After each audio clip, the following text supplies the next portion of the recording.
마태복음 22장 34절부터 40절까지 말씀입니다.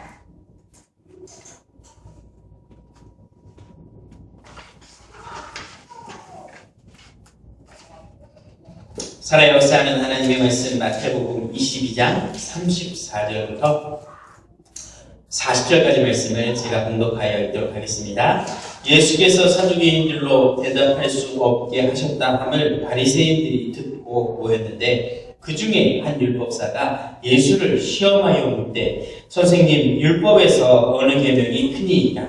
예수께서 이르시되 내 마음을 다하고 목숨을 다하고 뜻을 다하여 주 너의 하나님을 사랑하라 하셨으니 이것이 크고 첫째 되는 계명이요 둘째도 그와 같으니 내 이웃을 내 자신과 같이 사랑하라 하셨으니 이 두 계명이 온 율법과 선지자의 강령이니라.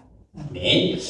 오늘은 예수님에서 종교 지도자들을 가르치다라는 제목으로 하나님의 말씀을 함께 나누도록 하겠습니다. 우리가 예배를 통하여서 하나님의 사랑을 마음껏 누리는 귀한 은혜의 시간이 되기를 주의 이름으로 축원드리고요. 무엇보다 지금까지 우리가 가지고 있던 잘못된 생각이나 이런 종교생활과 같은 이런 잘못된 뿌리들, 각인들이 복음으로 하나님의 것으로 바뀌어지는 응답의 시간이 되어지기를 주의 이름으로 축원드리겠습니다. 우리가 살아가는 가운데 우리 가운데 가장 큰 이 위로가 되는 말이 있다라고 한다면요, 그 말은 아마 이 사랑에 대한 말이 아닐까 싶습니다. 우리가 흔히 이야기하는 부분이겠죠. 하나님께서 당신을 사랑하십니다. 하나님께서 당신을 사랑하십니다. 당신은 하나님의 사랑을 받는 사람입니다. 이게 얼마나 힘이 되고 얼마나 이 위로가 되는 그러한 말인지 모르겠습니다. 누군가 나를 사랑하고 누군가 나를 위로하고 누군가 나와 함께하는 그러한 은혜를 준다. 이 말은요, 그 말 듣는 그 자체로 가장 힘이 되고 가장 기쁨이 되는 그러한 말이 아닌가 싶습니다. 교회를 다니다 보면요, 가장 먼저 듣는 말씀이 있습니다. 이 말씀은요, 아마 불신자들조차도 이렇게 워낙 유명한 말이라 한 번쯤은 다에 들어봤을 그러한 말인 것 같습니다. 그게 성경구절이 어떤 성경구절이냐면요, 요한복음 3장 16절에 있는 말씀입니다. 하나님이 세상을 이처럼 사랑하사 독생자를 주셨으니 이는 저를 믿는 자마다 멸망하지 않고 영생을 얻게 하려 하심이니라 라는 말씀입니다. 제가 처음 교회를 가서 처음 들었던 하나님의 말씀이 아마 이 말씀이었던 것 같습니다. 하나님이 세상을 이처럼 사랑하사 독생자를 주셨으니 믿는 자마다 멸망하지 않고 영생을 얻게 하려 하십니다. 이 말씀을요, 노래로도 배웠던 것 같습니다. 하나님이 세상을 이처럼 사랑하사 독생자를 주셨으니 누구든지 예수 믿으면 멸망하지 않고 영생을 얻으리로다. 요한복음 3장 16절. 이런 노래를 배우고 들었던 이런 기억도 납니다. 아마 그만큼 이 사람들에게 힘이 되는 말이 바로 이 말씀입니다. 성경에서도 가장 중요하게 이야기하는 말씀이 바로 이 말씀이기 때문에 이 부분을 가장 많이 듣고요, 가장 많이 알고 배웠던 것 같습니다. 하나님께서요, 지금 우리를 사랑하고 계십니다. 하나님께서 우리를 사랑하셔서 우리 가운데 독생자 예수 그리스도, 자기의 아들 예수 그리스도를 우리 가운데 주셔서 그 예수 그리스도를 통하여서 우리가 멸망하지 않고 영원한 생명을 얻게 하시는 은혜와 축복을 주셨다 말씀하고 계십니다. 내 마음에 아픔이 있고 내 마음에 슬픔이 있다. 그러면요, 이 말씀을 기억하십니다. 그 어려움 가운데서도 하나님께서 나를 사랑하십니다. 그 문제 가운데서도 하나님께서 나를 사랑하십니다.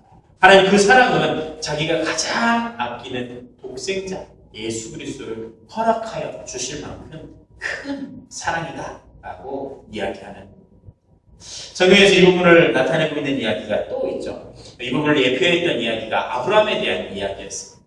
하나님께서 아브라함에게 120세가 되어서 아들을 낳을 수 없는 환경 가운데서 너무나도 귀한 아들 독자 이삭을 그 가운데 보내주었습니다. 아브라함은요, 너무나도 기뻤을 것입니다. 하나님 약속이 성취되어졌고 자기의 유업을 이룰 수 있는 독자 아들이 자기가 120세나 되어서 아들을 낳을 수 없는 그런 환경 가운데서 아들을 얻었기에 너무나도 기쁘고 너무나도 즐거웠을 것입니다. 아마요, 지금 생각해보면 아브라함은 그 아들 독자 이삭을 애지중지하게 키웠을 것입니다. 너무나도 귀한 아들이니까요. 너무나도 소중한 독자 아들이니까 너무 이렇게 귀중하게 아끼며 키웠을 것입니다. 그런데요, 하나님께서 그 독자 아들 이삭을 제물로 바쳐라 라고 명령을 하시고요, 말씀을 하셨습니다.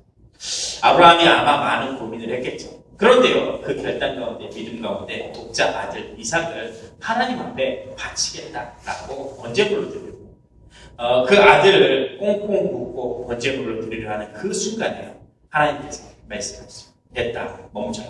내가 네 마음을 알았다. 네 중심을 알았다. 그 중심을 보고 아브라함은 믿음의 조상입니다. 아브라함은 고개 근원의 응답을, 하나님의 시험에 합격하는 응답을 받게 되는 것을, 그만큼 아들을 하나님 앞에 드리는 것이, 죽음으로 드리는 것이 얼마나 이 어려운 일인지를 표현하는 그러한 이야기입니다.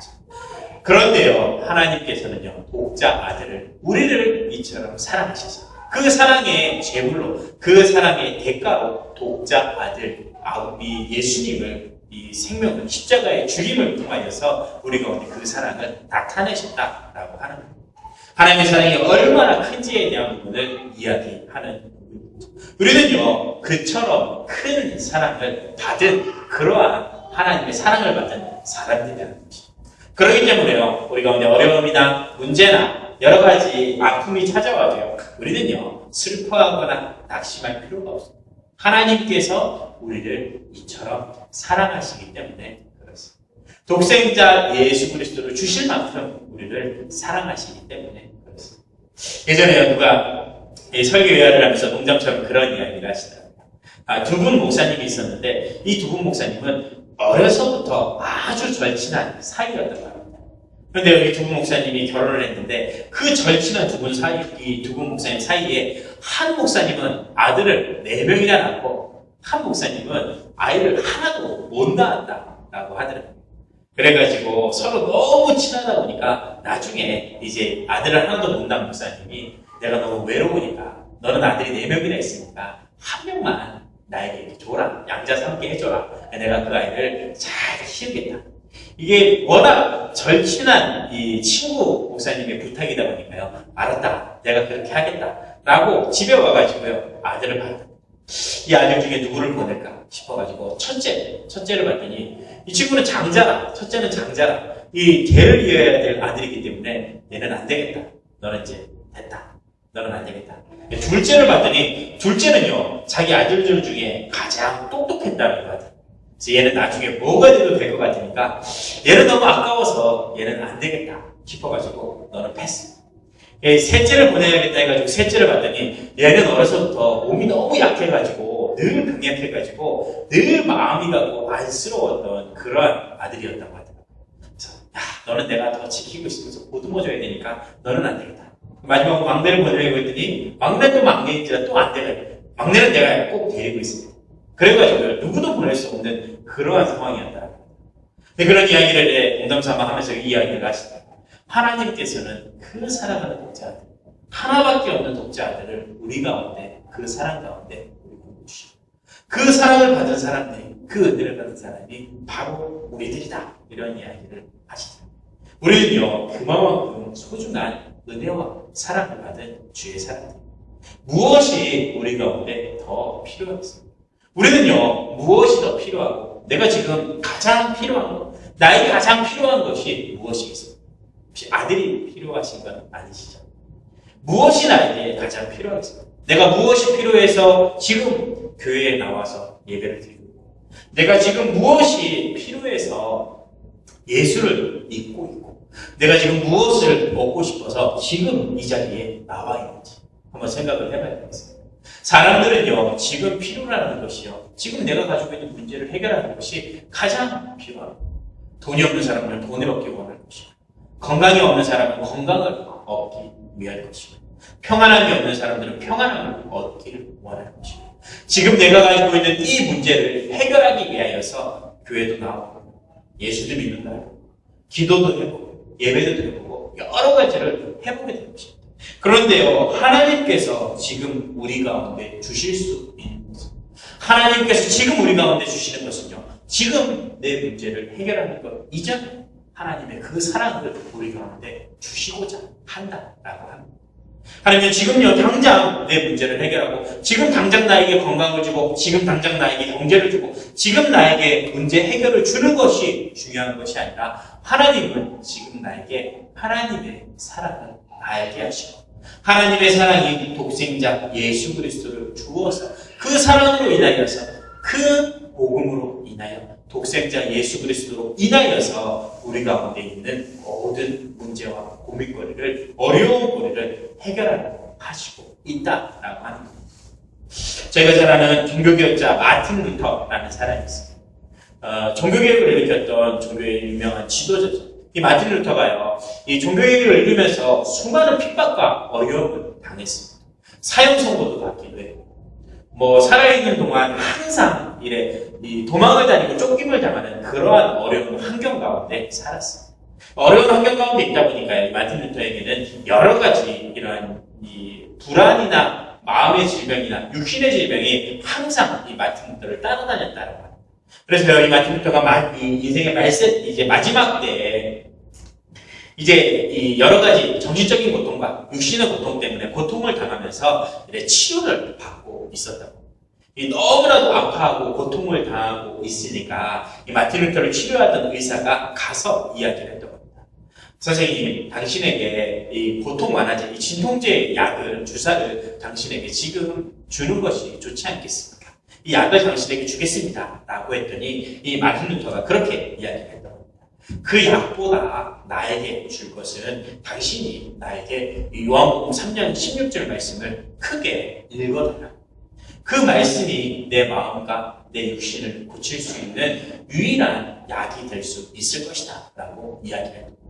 그 이야기를 듣고 그 의사는요, 그 옆에 있던 사람들과 함께 요한복음 3장 16절 하나님이 세상을 이처럼 사랑하사 독생자를 주셨습니다. 이는 저를 믿는 자마다 멸망하지 않고 영생을 얻게 하시리라. 이 말씀을 크게 마틴 루터에게 들려줬다. 그 말을 들은 마틴 루터의 마음이 평안해졌다. 육신이 평안해졌다는 그런 이야기가 전해지고 있습니다. 우리 가운데 어려움과 문제가 있다. 무엇을 통하여서 그 어려움과 문제를 이길 수 있겠습니까? 가장 중요한 것은요, 그 어려움과 문제 가운데 있다 할지라도 하나님은 우리를 사랑하신다 하시는 말씀입니다. 하나님은 당신을 이처럼 사랑하고 계시다라고 합니다. 그 하나님의 사랑을 통하여서 마음의 위로를 얻으시고, 하나님의 사랑을 통하여서 내가 가지고 있는 어떤 문제 가운데서도 하나님 주시는 힘과 해답을 얻는 축복의 시간이 되어지기를 다시 한번 주의 이름으로 부탁드리겠습니다. 하나님의 사랑은요, 우리가 아직 죄인이었을 때, 우리가 아무 힘이 없고 아무런 능력이 없고 우리가 문제 가운데 아픔 가운데 있을 때 독생자 예수 그리스도로 십자가에 죽게 하심을 통하여서 하나님의 사랑을 우리 가운데 확증하셨습니다. 내가 많은 것을 가지고 있고 내가 많은 힘이 있고 노력이 있고 수고를 해서 이 사랑을 받은 것이 아니라 우리가 아무것도 할 수 없는 아직 죄인 되었을 때, 우리가 연약하고 문제 가운데 있을 때 하나님 우리 가운데 사랑을 주셔서 그 사랑으로 우리를 구원하셨다라고 합니다. 요한복음 6장 4절 말씀에 있는 것처럼요, 이 사랑을 통하여서 이미 우리가 영생을 가졌고, 요한복음 5장 24절 말씀에 있는 것처럼요, 사망에서 생명으로 옮겨졌는, 이미 옮겨졌느니라 하는 은혜와 축복을 받았다라고 합니다.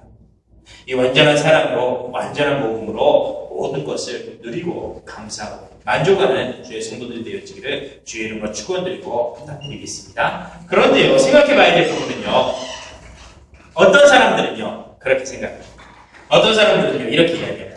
하나님의 사랑은 하나님의 사랑이고 아직 내 형편은 나아지지 않았는데, 교회 다니는 거는 교회 다니는 건데, 내가 하나님 믿고 예수 믿는 건 믿는 건데 아직 내 문제는 해결되지 않았는데 이거는 어떻게 할 거냐.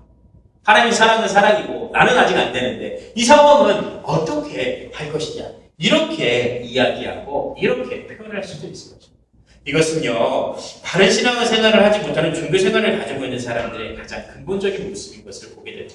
오늘 마태복음 22장 말씀에서도요, 이러한 내용의 가르침을 주고 있는 것을 보게 됩니다. 이 말씀에는요, 바리새인들, 사두개인들, 종교 지도자들을 가리키시는 그들과의 싸움을 하시는 예수님에 대한 말씀이 기록되어져 있습니다. 바리새인들 가시 쪽에는요, 어찌하면 내가 이득을 얻고 어찌하면 내가 명예를 얻고 내 문제를 해결받는 것이 가장 먼저 받아야 될 부분이라고 생각하고 있습니다. 그런데요, 그 모습을 두고 예수님께서는요, 너희가 그렇게 신앙생활을 하면 천국의 축복을 누릴 수 없다.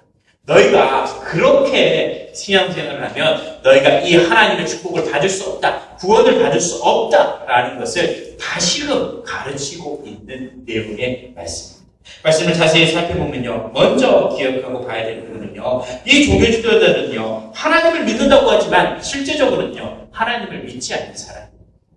이 사람들은요, 하나님의 영광 돌리는 것이 중요하다고 하지만 자기의 명예, 권위, 자기의 이득, 이익을 더 중요하게 여기는 사람들입니다. 우리는요, 그 사람들을 두고 종교생활자다라고 이야기를 하고 있습니다. 이 종교생활자들의 특징, 이 바리새인들의 특징은요, 이미 시작부터가, 관심부터가 틀립니다. 하나님이 원하시는 것하고 전혀 다른 관심을 가지고 있습니다. 예수님께서 그들을 비유의 말씀을 통하여서 가르치고 있습니다. 지난주에 말씀해 봤던 것처럼요, 포도원의 농부들의 비유를 가리키시면서 포도원에 주인이 있다. 그 주인이 너희들을 농부로, 일꾼으로 들어와서 일을 시켰다. 그런데 그 아들을 관리하는 사람으로 보냈는데 그 아들을 너희가 죽여버리면 너희가 그 포도원을 차지할 수 있을 것 같아서 그 아들을 죽였다. 그러면 주인이 와서 너희에게 이 포도원을 주겠냐, 아니면 너희를 벌하겠느냐 라는 것을 가르치시고, 이것은 무슨 이야기냐면 예수께서 너희를 구원하기 위해서 왔는데 너희는 그 예수를 죽이니 너희가 그 구원의 축복에 참여할 수 있겠냐라고 바리새인들을 가르쳤던 내용입니다. 그 내용에 이어서 오늘 무슨 말씀을 가르치고 있냐면요, 한 주인이 혼인잔치를 펼치는데 그 주인이 혼인잔치에 사람들을 막 초대를 합니다. 손님들을 초청을 하는데요, 그 손님 초청을 받은 사람들이 나는 지금 바쁘다, 내가 갈 수가 없다, 나는 지금 다른 일을 해야 된다, 나는 가지 못한다, 나는 그 주인이 마음에 안 드니까 나는 가지 않겠다 라고 그 초청을 거절을 합니다. 주인이요, 다시 가서 초청을 합니다. 그런데도요, 거절을 합니다. 그 주인이 다시 가서 우리 혼인잔치에 와라 라고 초청을 합니다. 그런데도요, 핑계를 대고 그 혼인잔치에 오지 않습니다. 그러다 보니까 그 주인이 그 초청했던 사람들은 다 버려두고 길거리에 있는 다른 사람들을 다 불러옵니다. 우리 혼인잔치에 와가지고 같이 참여해라. 우리 혼인잔치에 먹을 것도 많고 가질 것도 많고 선물도 많으니 와서 먹고 즐기고 축하하는 이 자리에 와라 라고 해서요, 길거리에 있는 사람들이, 초청을 받지 않았던 사람들이 다 함께 와서 참여합니다.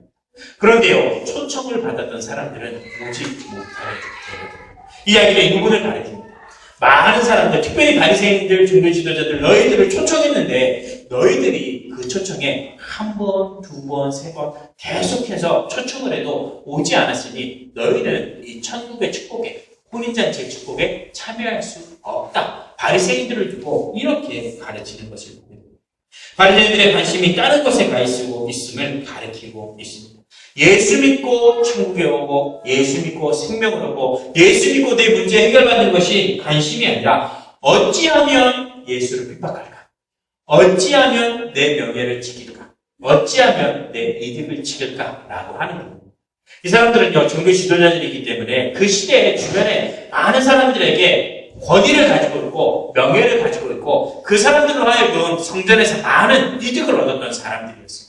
그런데요, 예수가 와가지고 그 사람들에게 병도 낫게 해주고 기적도 행하시고 여러 가지 문제를 해결해 주다 보니까 사람들이요, 성전에서 바리새인들의 가르침을 받는 것보다 예수를 따라다니는 것을 더 좋아합니다.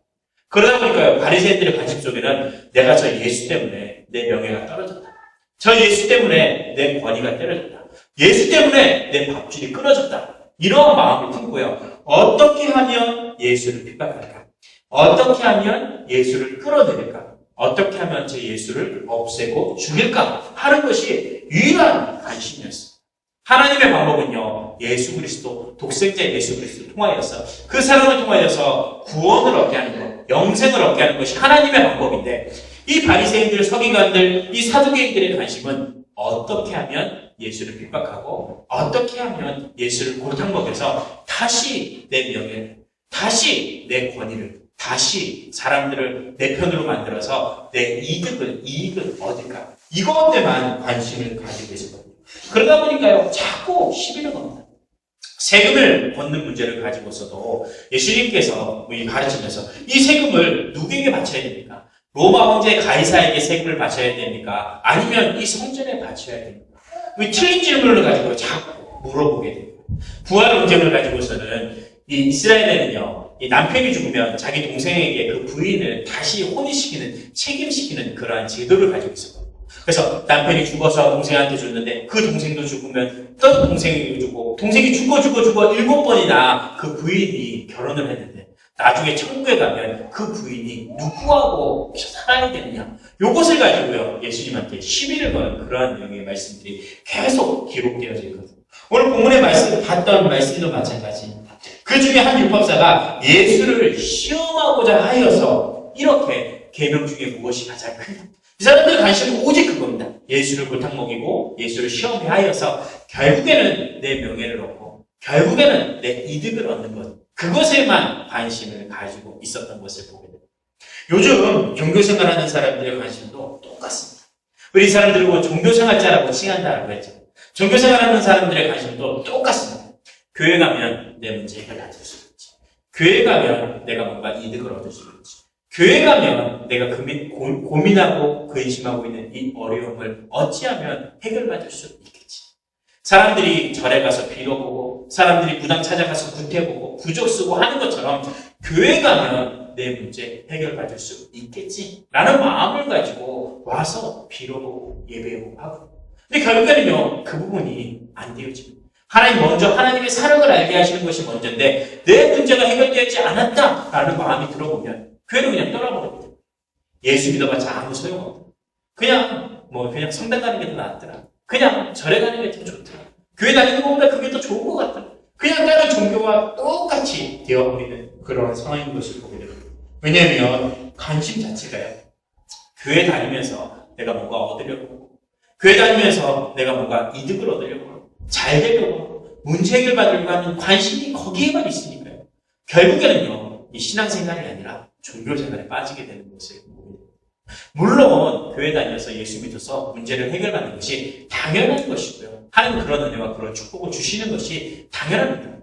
그런데요, 관심 자체가 거기에 매여 있으니, 거기에 빠져 있으니 그저 예수를 내 문제 해결해주는 부적과 같은 존재로, 그저 예수를 내가 가지고 있는 이 상황, 이 어려움 해결해주는 그러한 문제 해결자 정도로 알고 있으니 이 복음이, 이 하나님, 이 교회가 너무 가치 없게 되거든요. 결국에는요, 바리새인들처럼, 사두개인들처럼, 종교 지도자들처럼 복음, 생명, 천국 이거하고는 전혀 상관없고 관심이 없고 결국에는 하나님과 벌을 받는 그 어려움 가운데 빠지게 되는 것을 보게 됩니다. 이 생각을요, 이 관심을요, 빨리 바꾸고 빨리 버려야겠습니다. 예수님께서는요, 그러한 가르침을 주고 계십니다. 교회에 빠져있는 것이 중요한 것이 아니라 열심히 특심으로 교회를 다니는 것이 아니라 예수 그리스도 하나님의 그 사랑을 통하여서 하나님의 백성이 되고, 그 하나님의 사랑, 그 은혜를 통하여서 그 비밀을 통하여서 네가 가지고 있는 어떠한 문제 가운데서도 해답을 얻는 것, 하나님 그것을 지금 원하고 계심을 보고 있거든요. 하나님은요 그런 분이에요. 하나님은요 내가 열심으로 수고해서 뭔가를 얻게 하시는 분이 아니라 하나님 그 사랑을 통하여서 알게 하시고 하나님 그 사랑을 통하여서 얻게 하시는 분이 곧 하나님이십니다.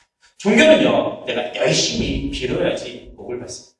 내가 열심히 기도하고 열심히 수고하고 내가 열심히 노력을 해야지 천국의 축복을 누릴 수 있는 것이 종교입니다. 천주교에서는 그렇게 가르치죠. 사람이 죽으면 연옥에 간다. 그 연옥에 가 있는데 너희 후손들이 너를 위하여서 공덕을 쌓고 공사를 하고 이 성당 청소도 하고 열심히 수고하고 헌신하면 네가 천국으로 연옥에서 옮겨갈 수 있다라고 있는 거죠. 불교에서도 그렇게 가르칩니다. 다른 종교에서도 그렇게 가르칩니다. 네가 참선을 하고 살생을 하지 않고 수행을 닦으면 네가 나중에 환생을 하는데 더 좋은 자리로, 더 높은 위치로 돌아갈 것이다. 가르칩니다. 열심을 다하고 수고를 다하면, 최선을 다하면 그렇게 갈 수 있다라고 합니다. 그다음에 교회에서들도 그런 부분을 가르치는 사람들이 있습니다. 예전에 그런 이야기를 들은 적이 있거든요. 한 사람이 죽을 병에 걸렸다고 합니다. 그런데 죽을 병에 걸렸는데요. 하나님 은혜를 주셨어요. 다행히 그 병에서 나았다고 합니다. 근데 병을 나을 때 하필이면 그 사람이요. 기도원에 가서 기도하다가 그 병에 나았다고 합니다. 하나님 은혜로 나왔으면 너무 감사한데요. 그 기도원 원장님이 참 나쁜 말을 했더라고요. 어떤 말을 했냐면 네가 죽을 병에 걸렸는데 기도해가지고 이 병을 나았으니 너는 이 기도원에 와가지고 계속 기도해야 된다. 기도 안 하면 이 병이 다시 재발할지도 모른다. 그러니까 너는 월화수목금토일 항상 나와서 이 자리에 와서 기도해라 라고 이야기를 했다. 하나님의 은혜로 병을 나았으니 참 감사한 일이죠. 참 감사한 일이어가지고 그 원장님의 말을 듣고 계속 기도하러 나가서 기도했다고 합니다. 그런데 이게 일주일, 2주일, 한 달, 2달, 3달 시간이 지나다 보니까 자기 가운데요. 이게 너무나도 어려움이 되었다고 합니다.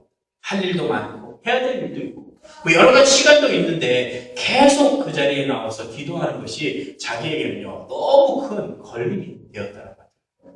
기도해서 병이 나으면 감사죠. 그런데 계속 기도해야지 그 병에 다시 안 걸리고 기도 안 하면 병에 걸린다. 그러면요. 다른 종교하고 다른 게 뭐가 있겠어요? 하나님 절대 그렇게 나쁜 분, 악한 분 아니시거든요. 하나님 선한 분이시거든요. 네가 기도하면 병이 낫고 기도 안 하면 다시 병에 걸린다. 이렇게 이야기하시는 분이 아니시거든요. 그런데요. 종교생활하는 사람은 그렇게 생각하거든요. 내가 뭔가 열심히 하면 복을 받을 수 있고 내가 뭔가 열심히 안 하면 복을 받지 못한다. 내가 최선을 다하면 복을 받고 최선을 다하지 않으면 복을 받지 못한다. 이렇게 이야기하고 하나님의 방법은 그게 아닙니다. 하나님 그저 우리를 사랑하셔서 독생자 예수 그리스도를 주시고 그 사랑으로 인하여서 그 은혜를 인하여서 우리 가운데 멸망치 않고 영원한 생명을 주시는 것이 하나님의 방법입니다.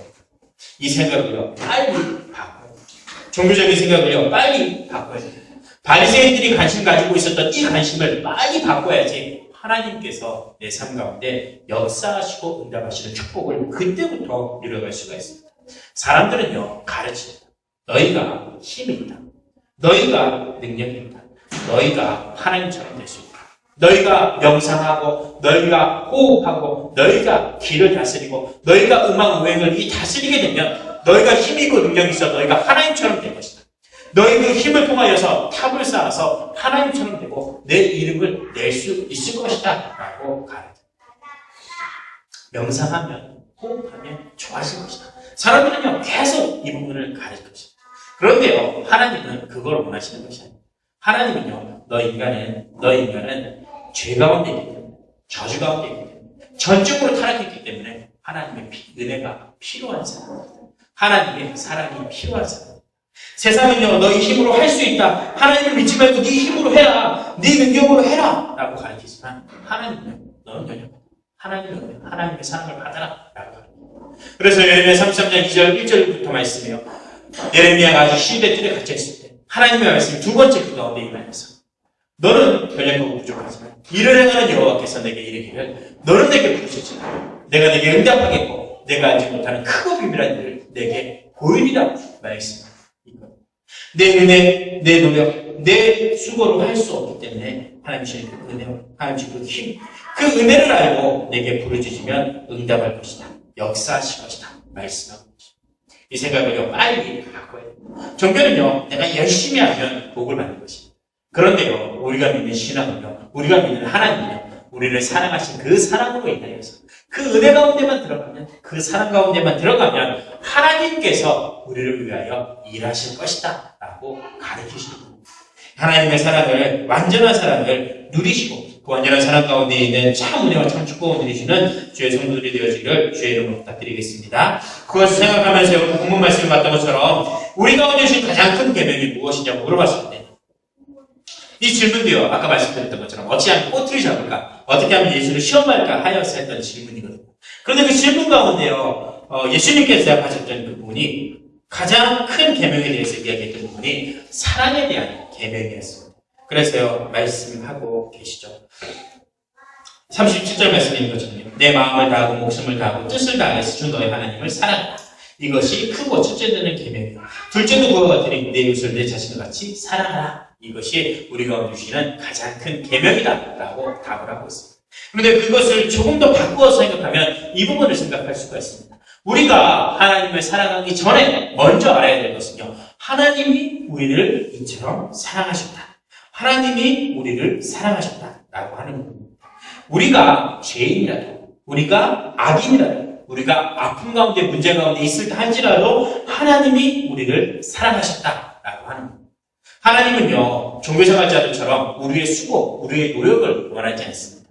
우리 지지난주에 봤던 마태복음 20장 말씀에 있는 것처럼 포도원에 가서 일을 하는데 새벽 일찍 나간 사람이 또 한 데나리온을 받은 것처럼 제3시에, 제9시에, 제6시에, 제11시에 오후 늦게 나간 사람도 한 데나리온을 품삯으로 받았습니다. 사람들은 이야기하죠. 왜 늦게 와서 일했는데 한 데나리온 받고 왜 새벽부터 일했는데 한 데나리온 받느냐. 하나님의 방법은 그게 아니에요. 하나님의 방법은 똑같은 은혜를, 부르심에 대한 똑같은 은혜를 주는 것이 하나님의 은혜요. 하나님의 방법이요.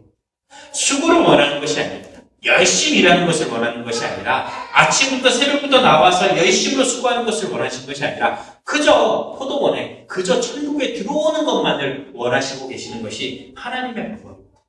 하나님은요, 이처럼요, 한 사람 한 사람이 이 천국의 축복 속에, 이 복음의 축복 속에 들어오기를 원하십니다. 문제 가운데 있건 아픔 가운데 있건 상관없이 이 은혜 속에 들어오기를 원하시는 것이, 이 사람 속에 들어오는 것이 하나님의 방법입니다. 하나님께서는요, 탕자 아들이 돌아오기만을 원하시고 계십니다. 그 아들이 자기 유산을 가지고 도망갔건 안 갔건 상관이 없습니다. 그 아들이 모든 재산을 다 소진하여서 방탕하게 살았건 방탕하게 살지 않았건 상관없이 그 아들이 하나님 앞에 돌아오기만을 원하고 계십니다. 바리새인들이요, 나쁜 사람이건 악한 사람이건 상관없이 다시 혼인잔치에 들어오기 원하여서 초청하고 계시는 것이 곧 하나님의 마음입니다. 하나님이 이처럼 우리를 사랑하고 계시다라고 하는 부분입니다. 그 하나님의 사랑만 우리가 알면, 그 사랑 안에만 들어오면 우리는요, 이 응답의 축복을 다 우리의 것으로 들어갈 수가 있습니다. 더 나아가서는요, 그 하나님의 사랑을 받은 사람을 두고 하시는 말씀이 내 마음을 다하고 목숨을 다하여서 주 너의 하나님을 사랑하라라고 이야기를 하십니다. 예수님께서요, 베드로에게 찾아가서, 배신하는 베드로에게 찾아가서 다른 것 이야기하지 않았습니다. 다른 것을 하라고 이야기하지 않았습니다. 다시 가서 뭐 해라! 라고 이야기하지 않고요. 단 한 가지만 물어보셨습니다. 베드로야, 내가 나를 사랑하느냐? 베드로야, 내가 나를 사랑하느냐? 베드로야, 내가 나를 사랑하느냐? 3번씩이나 물어봅니다. 내가 당신을 사랑하시는 줄 하나님 당신께서, 예수님 당신께서 하십니다. 베드로는 3번씩이나 이야기하십니다. 하나님의 관심은요, 베드로에게 다른 것을 원하시는 것이 아닙니다. 내가 나를 사랑하느냐? 이것만 원하시고 계십니다. 그 사랑을 우리가 누려가면요, 또다시 가운데 주시는 사명이죠. 이것처럼 내 이웃을 사랑하라. 내가 너희를 사랑한 것처럼 너도 내 이웃을 사랑하라. 내 주변에 있는 사람들에게 가서요, 하나님 당신을 사랑하십니다. 문제 가운데 어려움 가운데 있는 사람들에게 가서 다른 것보다요, 열심으로 해봐라, 열심으로 빌어봐라, 최선을 다해봐라, 애써봐라, 힘써봐라, 이렇게 이야기하는 겁니다. 하나님 당신을 사랑하십니다. 하나님 너를 사랑하십니다. 하나님 지금 당신을 부르시고 계십니다. 이것을 전달하는, 이 사랑을 전달하는 것을 하나님께서는요, 가장 원하시는 것이고 가장 기뻐하시는 그런 것을 말씀을 맺으면서요, 이 부분을 이번 주간에 꼭 들었으면 좋겠습니다. 하나님께서요, 당신을 사랑하십니다. 바리새인들은요, 종교 지도자들은요, 종교생활하는 사람들은요, 하나님이 당신을 사랑하는 것보다 내가 수고하고 내가 열심히 빌고 내가 열심히 노력하면 하나님 나를 사랑해 주실 것이야. 하나님 나에게 은혜를 주실 것이야. 라고 생각하지만 하나님은 그게 아닙니다. 우리가 아직 죄인 되었을 때 우리를 사랑하셨어요. 혹여나 우리 가운데 문제가 있다. 혹여나 우리 삶 가운데 응답이 없다. 혹여나 우리 삶 가운데 어려움이 있다. 그러면요, 그 문제 해결하고 어려움 해결하고 그 도움 얻으려고 애쓰고 힘쓰지 마십시오. 애쓰고 힘쓰는 것보다 먼저 알아야 될 것은 하나님 나를 사랑하신다. 하나님 저 사람을 사랑하신다. 하나님 내 노력과 수고에 상관없이 나를 사랑하셔서 내 가운데 이러한 은혜를 주시고자 하신다. 요것을 먼저 생각하시고, 내가 복 받으려고, 내가 교회 다니면서 복 받으려고 애쓰고 힘쓰시고 하실 필요도 없습니다. 하나님께서 그저 나를 사랑하시는 것 알면 그것이 곧 복이 되고 그것이 곧 축복이 되어져서 하나님의 완전한 그 사랑 가운데 모든 은혜와 모든 축복을 누리게 하십니다. 하나님 모든 것을 다 알고 계십니다. 하나님 모든 것을 다 하실 수 있는 거예요. 하나님 내가 10년, 100년, 1000년, 만년 하는 것보다 하나님이 잠깐 일하시는 것이 더 큰 역사와 더 큰 응답을 이루어갈 수 있습니다. 그렇기 때문에요. 우리는요. 내 힘으로 애쓰고 수고하는 것보다 그저 하나님이 내 삶 가운데 은혜를 달라고 사랑을 달라고 이야기하고 바라는 것이 가장 먼저 해야 될 부분이고 가장 중요한 부분입니다. 우리 힘으로 사는 것이 아니라 하나님의 사랑으로 사는 그런 능력을 누려갑니다. 바리새인들처럼 종교 지도자들처럼 내 힘, 내 노력, 내 명예, 내 수고 이것으로 사는 것이 아니라 정말로 하나님의 사랑을 받은 자로서 하나님의 사랑으로 하나님의 은혜로 하나님의 능력으로 하나님의 힘으로 사는 주의 성도들이 주의 제자들이 되어지기를 주의 이름으로 부탁드리고 축원드리겠습니다. 하나님 우리의 삶이 바리새인들처럼 사두개인들처럼 종교 지도자들처럼 내 노력, 내 수고, 내 힘으로 행복을 얻고자 하는 그러한 종교 생활이 아니라 하나님의 사랑을 알고 하나님의 은혜를 알고 하나님의 능력으로 하나님의 힘으로 하나님의 응답으로 살아가는 믿음 생활, 신앙 생활의 축복을 누려갈 수 있도록 인도하시고 역사하여 주옵소서. 하나님의 초청에 하나님의 운행잔치에 참여하여서 신부의 축복을 누리는 주의 성도들이 다 이루어질 수 있도록 은혜와 또 그 큰 사랑을 더하여 주옵소서. 예수님 이름으로 감사드리며 기도드립니다. 아멘.